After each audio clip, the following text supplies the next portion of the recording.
നമുക്കിനി നോക്കാനുള്ളത് levels of management ആണ്. അതായത് മാനേജ്മെൻറ്റിൻ്റെ തലങ്ങൾ. നമുക്കറിയാം മാനേജ്മെൻറ്റ് ഒരു ഡിസ്റ്റിങ്ക്റ്റ് ആയിട്ടുള്ള ആക്ടിവിറ്റിയാണ്. ഒരുപാട് ആക്ടിവിറ്റീസിൻ്റെ ഒരു കംപ്ലീറ്റ് അല്ലെങ്കിൽ ഒരു കംപ്ലീഷനാണ് മാനേജ്മെൻറ്റ് എന്ന് പറയുന്നത്. മാനേജ്മെൻറ്റിൻ്റെ ലെവൽസിനെ നമുക്ക് 3 കാറ്റഗറീസ് അല്ലെങ്കിൽ 3 ലെവൽസ് ആയിട്ട് പരിഗണിക്കാം. First one top level, second one middle level and last one lower level. ഇങ്ങനെ 3 ലെവൽസ് ആണുള്ളത്.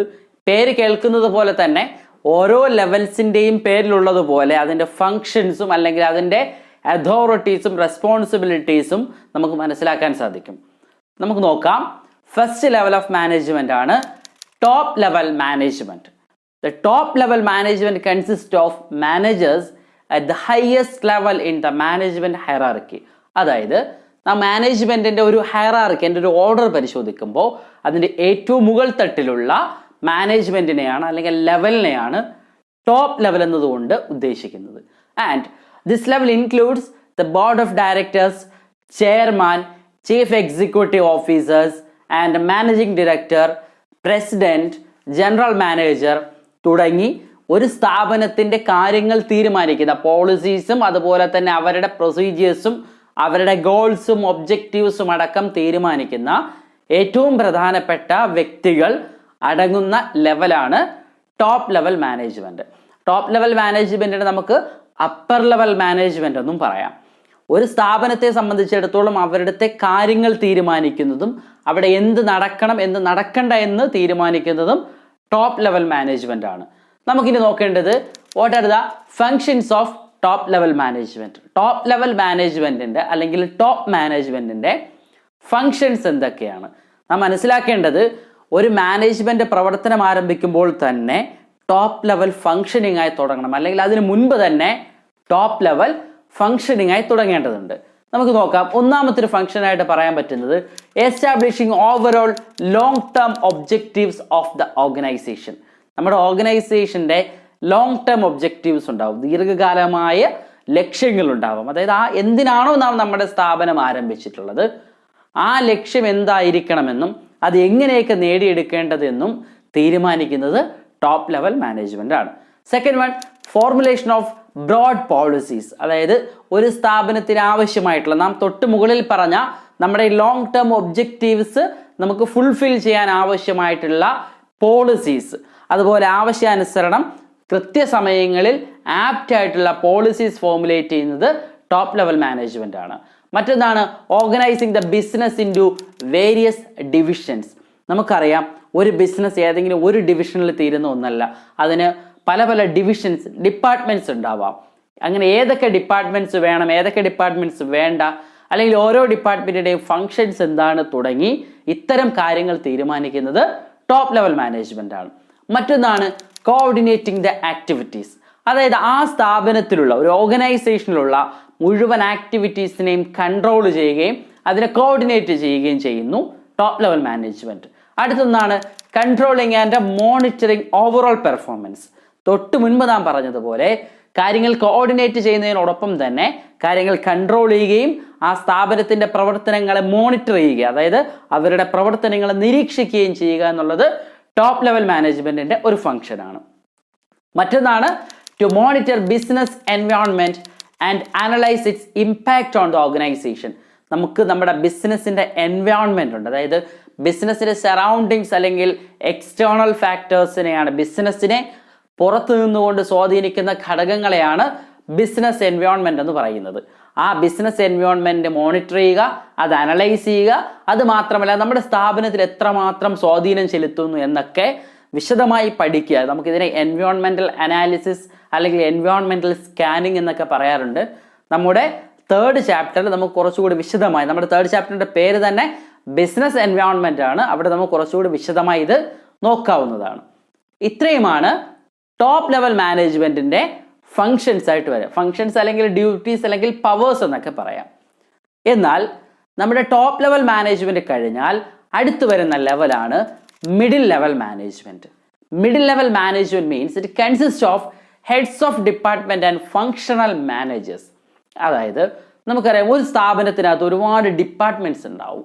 Marketing department, production department, finance department, personnel department, അങ്ങനെ തുടങ്ങി നിരവധിയായ ഡിപ്പാർട്ട്മെന്റ്സ് ഉണ്ടാവും. ഈ ഡിപ്പാർട്ട്മെന്റ്സിലൊക്കെ തന്നെ ഓരോ ഹെഡ്സ് ഉണ്ടാവും. മാർക്കറ്റിംഗ് ഡിപ്പാർട്ട്മെന്റിന്റെ ഹെഡിന് നമുക്ക് മാർക്കറ്റിംഗ് മാനേജർ എന്ന് പറയാം. പ്രൊഡക്ഷൻ ഡിപ്പാർട്ട്മെന്റിന്റെ ഹെഡിനെ പ്രൊഡക്ഷൻ മാനേജർ എന്നും, finance department head of finance manager എന്നും, ഇങ്ങനെ പേഴ്സണൽ ഡിപ്പാർട്ട്മെന്റ് അല്ലെങ്കിൽ ഹ്യൂമൻ റിസോഴ്സ് ഡിപ്പാർട്ട്മെന്റിന്റെ മാനേജറെ ഹ്യൂമൻ റിസോഴ്സ് മാനേജർ എന്നോ പേഴ്സണൽ മാനേജർ എന്നോ പറയാം. ഇങ്ങനെ ഓരോ ഡിപ്പാർട്ട്മെന്റുകളുടെയും അല്ലെങ്കിൽ ഓരോ ഫങ്ഷൻസിനും നമുക്ക് ഓരോ മാനേജേഴ്സ് അല്ലെങ്കിൽ അതിന് ഹെഡ്സ് ഉണ്ടാവും, അല്ലെങ്കിൽ ലീഡേഴ്സ് ഉണ്ടാവും. ഇത്തരം ലീഡേഴ്സ് ഉൾപ്പെടുന്ന ഡിപ്പാർട്ട്മെന്റ് ആണ് അല്ലെങ്കിൽ ഈ ലെവലാണ് middle level management. Middle level മാനേജ്മെന്റിന്റെ ഏറ്റവും പ്രധാനപ്പെട്ട ഒരു വർക്കിംഗ് അല്ലെങ്കിൽ ഒരു ഫംഗ്ഷൻ എന്ന് പറയുന്നത് they serve as a link between top level and lower level management.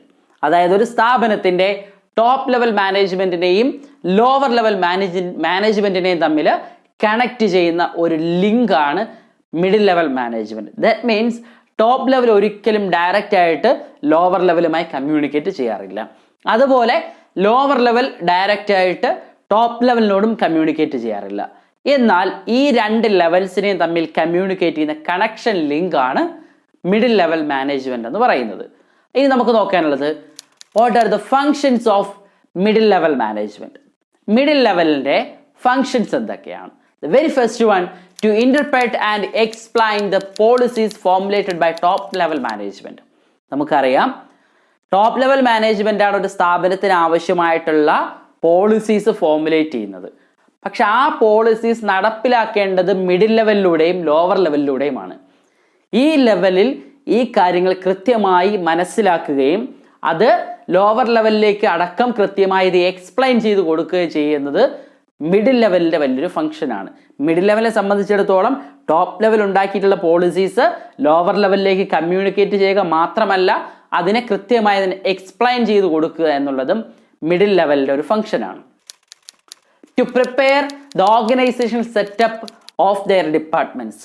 നമുക്കറിയാലോ ഓരോ ഡിപ്പാർട്ട്മെന്റ് പറഞ്ഞു, production department, sales department, marketing department, purchase department, finance department, ഇങ്ങനെ നിരവധിയായ ഡിപ്പാർട്ട്മെന്റ്സുകളുണ്ട്. ഈ ഓരോ ഡിപ്പാർട്ട്മെന്റ്സും ഇന്റർ റിലേറ്റഡ് ആണ്. അതുകൊണ്ട് തന്നെ ഓരോ ഹെഡ്സും, ഫോർ എക്സാമ്പിൾ പ്രൊഡക്ഷൻ മാനേജർ ആണെങ്കിൽ അദ്ദേഹം ആയിരിക്കുമല്ലോ പ്രൊഡക്ഷൻ ഡിപ്പാർട്ട്മെന്റിന്റെ ഹെഡ്. അവരെ സംബന്ധിച്ചിടത്തോളം ആ ഓർഗനൈസേഷനിൽ അവരുടെ ഡിപ്പാർട്ട്മെന്റിന്റെ പ്രവർത്തനങ്ങൾ നടത്തുന്നതിന് ആവശ്യമായിട്ടുള്ള സെറ്റപ്പ് ഉണ്ടാക്കുക, അതിനുള്ള സംവിധാനങ്ങൾ സൃഷ്ടിക്കുക എന്നുള്ളത് മിഡിൽ ലെവൽ മാനേജ്മെന്റിന്റെ ഒരു ഫംഗ്ഷനാണ്. ടു സെലക്ട് സൂപ്പർവൈസറി പേഴ്സണൽ, അതായത് നമ്മുടെ ഈ ലോവർ ലെവലിലേക്ക് വരുമ്പോൾ ഈ ലോവർ ലെവലിലെ കാര്യങ്ങളൊക്കെ തീരുമാനിക്കുന്ന അവിടെ സൂപ്പർവൈസേഴ്സ് ഉണ്ടാവും. അപ്പോൾ ഇത്തരം സൂപ്പർവൈസേഴ്സ് ആരൊക്കെ ആകണമെന്ന് തീരുമാനിക്കുന്നത് മിഡിൽ ലെവലാണ്.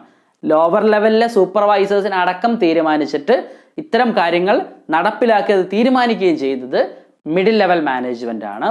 വളരെ പ്രധാനപ്പെട്ട മറ്റൊരു ഫംഗ്ഷനാണ് കോഓപ്പറേറ്റിംഗ് വിത്ത് അതർ ഡിപ്പാർട്ട്മെന്റ്സ്. അതായത് ഇവരുമായി ബന്ധപ്പെട്ട നമ്മുടെ സ്ഥാപനവുമായി ബന്ധപ്പെട്ട മറ്റ് ഡിപ്പാർട്ട്മെന്റുകളുടെ പ്രവർത്തനങ്ങളിൽ ഒരു കോഓപ്പറേറ്റീവ് മൈൻഡ്, അതായത് ഒരു സഹകരണ മനോഭാവവും മുഴുവൻ പ്രവർത്തനങ്ങളെയും ഇൻ്റഗ്രേറ്റ് ചെയ്യുകയും ചെയ്യുക എന്നുള്ളത് മിഡിൽ ലെവലിൻ്റെ ഒരു പ്രധാനപ്പെട്ട ഫംഗ്ഷനാണ്. ഇത്രയുമാണ് മിഡിൽ ലെവലിൻ്റെ ഫങ്ഷൻസ്. ഇനി നമുക്ക് നോക്കാനുള്ളത് ഏറ്റവും താഴെ തട്ടിലുള്ള ലോവർ ലെവൽ മാനേജ്മെന്റിനെ കുറിച്ചാണ്. ലോവർ ലെവൽ മാനേജ്മെന്റ്, ലോവർ ലെവലിന് മറ്റു ചില പേരുകളുണ്ട്. സൂപ്പർവൈസറി ലെവൽ എന്നും, സൂപ്പർവൈസ് ചെയ്യാന്ന് വെച്ചാൽ നമുക്ക് അറിയാലോ ഒരു മേൽനോട്ടം, മറ്റൊന്ന് ഓപ്പറേഷണൽ ലെവൽ എന്നും പറയാറുണ്ട്. ഓപ്പറേഷണൽ മീൻസ് ഈ കാര്യങ്ങൾ നടപ്പിലാക്കുന്ന ലെവൽ എന്നുള്ള മീനിങ് ആണ്. ഇങ്ങനെ പല പല പേരുകളിൽ ലോവർ ലെവൽ അറിയപ്പെടുന്നുണ്ട്. It is mainly concerned with supervision and direction of operative employees. നമുക്കറിയാലോ ഒരു സ്ഥാപനത്തിന്റെ ഏറ്റവും വലിയ അസറ്റ് എന്ന് പറയുന്നത് അവിടുത്തെ എംപ്ലോയീസ് ആണ്. ആ എംപ്ലോയീസ് കൃത്യമായി കാര്യങ്ങൾ ചെയ്യുന്നുണ്ടോ എന്ന് നോക്കുകയും അവർക്ക് ആവശ്യമായ നിർദ്ദേശങ്ങൾ നൽകുകയും ചെയ്യുക എന്നുള്ളതാണ് ലോവർ ലെവലിന്റെ പ്രധാനപ്പെട്ട ഫംഗ്ഷൻ. ഇറ്റ് ഇൻക്ലൂഡ്സ്, ഇവിടെ ആരൊക്കെയാണ് ഇതിനകത്തുള്ളത് നോക്കാം. ഇവിടെ സെയിൽസ്മാൻ, ഫോർമെൻ, അതുപോലെ തന്നെ തുടങ്ങി പല ആളുകളും ഇതിനകത്ത് വരുന്നുണ്ട്. അതുപോലെ വർക്കേഴ്സുമായി ഡയറക്റ്റ് കോണ്ടാക്ട് ചെയ്യുന്ന ആളുകൾ, ബ്രാഞ്ച് മാനേജേഴ്സ്, സൂപ്രണ്ടന്റ്, അക്കൗണ്ടന്റ് തുടങ്ങിയ ആളുകളൊക്കെ തന്നെ ലോവർ ലെവലിൽ വരുന്ന ആളുകളാണ്. ഇനി നമുക്ക് നോക്കാനുള്ളത് functions of lower level management ആണ്. അതായത് ലോവർ ലെവൽ മാനേജ്മെന്റിന്റെ ഫങ്ഷൻസ് എന്തൊക്കെയാണെന്നാണ് നാം മനസ്സിലാക്കേണ്ടത്. ഒരു സ്ഥാപനത്തിന്റെ ഡേ ടു ഡേ ആക്ടിവിറ്റീസ് ആണ് ആക്ച്വലി ലോവർ ലെവൽ മാനേജ്മെന്റിലൂടെ നടക്കുന്നത്. The functions of lower level മാനേജ്മെന്റിൽ ഒന്നാമതായി നമുക്ക് പറയാൻ പറ്റുക planning day to day work. ഒരു സ്ഥാപനത്തിൻ്റെ ഡേ ടു ഡേ വർക്കുകൾ കൃത്യമായി പ്ലാൻ ചെയ്യേണ്ടത് നമ്മുടെ ലോവർ ലെവലാണ്. Second one, ensuring proper and safe working condition. നമുക്കറിയാലോ, നമ്മുടെ എംപ്ലോയീസുമായി ഡയറക്റ്റ് കോണ്ടാക്റ്റ് ഉള്ള അല്ലെങ്കിൽ ഡയറക്റ്റ് കമ്മ്യൂണിക്കേറ്റ് ചെയ്യുന്ന, അവരെ സൂപ്പർവൈസ് ചെയ്യുകയും അവർക്ക് അവരുടെ പ്രവർത്തനങ്ങൾ മോണിറ്റർ ചെയ്യുകയും ചെയ്യുന്ന ഡിപ്പാർട്ട്മെൻറ്റാണിത്, അല്ലെങ്കിൽ ആ ലെവലാണിത്. അതുകൊണ്ട് തന്നെ അവർക്ക് ആവശ്യമായിട്ടുള്ള നല്ല സേഫ് ആൻഡ് പ്രോപ്പർ ആയിട്ടുള്ള വർക്കിംഗ് കണ്ടീഷൻ എൻഷുർ ചെയ്യുക. മറ്റൊന്നാണ് supervising and motivating the workers. വർക്കേഴ്സിനെ സൂപ്പർവൈസ് ചെയ്യുക, അവരെ മേൽനോട്ടം, അവർ കാര്യങ്ങൾ കൃത്യമായി ചെയ്യുന്നുണ്ടോ നോക്കുക. കൂടാതെ അവരെ മോട്ടിവേറ്റ് ചെയ്യുക എന്നുള്ളതാണ്. അവരെ ജോബ് ചെയ്യിപ്പിക്കാൻ വേണ്ടിയിട്ട്, അല്ലെങ്കിൽ ഒരു ജോലി കംപ്ലീറ്റ് ചെയ്യിപ്പിക്കാൻ വേണ്ടിയിട്ട് അവരെ പരമാവധി അവരെ ഇൻഡ്യൂസ് ചെയ്യുക, അവരെ മോട്ടിവേറ്റ് ചെയ്യുക എന്നുള്ളതും ലോവർ ലെവലിൻ്റെ ഒരു ഫംഗ്ഷനാണ്. Assisting management in selection and training and placement of workers. അതായത് ഇവിടെയാണല്ലോ വർക്കേഴ്സിന് നമ്മൾ സെലക്ട് ചെയ്യുകയും അവർക്ക് ട്രെയിനിങ് കൊടുക്കുകയും പ്ലേസ്മെന്റ് കൊടുക്കുകയൊക്കെ ചെയ്യുന്നത്. ഈ ലെവലിലെന്നല്ല, ഈ ലെവലിന്റെ സഹായത്തോടു കൂടിയാണ് മാനേജ്മെന്റ് ഇതൊക്കെ ചെയ്യാൻ പറ്റുക. കാരണം വർക്കേഴ്സുമായി ഡയറക്റ്റ് കോണ്ടാക്ട് ഉള്ളതും വർക്കിംഗ് കണ്ടീഷനെ കുറിച്ച് കൃത്യമായ അറിവുള്ളതും ഇത്തരം ആളുകൾക്കായിരിക്കും.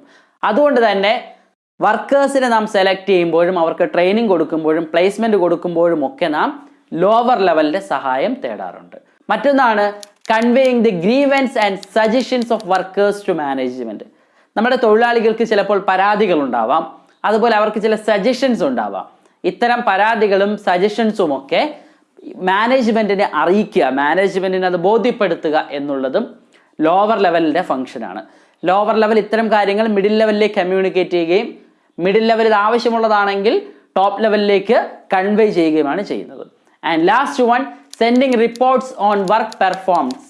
അതായത് ആ സ്ഥാപനത്തിൽ അല്ലെങ്കിൽ ആ തൊഴിലാളികൾ, അവിടുത്തെ വർക്കേഴ്സ് എത്രത്തോളം വർക്ക് ചെയ്തിട്ടുണ്ട് എന്നുള്ള ആ റിപ്പോർട്ട്, അവരുടെ പെർഫോമൻസ് റിപ്പോർട്ട് മാനേജ്മെന്റിന് സെൻഡ് ചെയ്യേണ്ടതും ലോവർ ലെവലാണ്.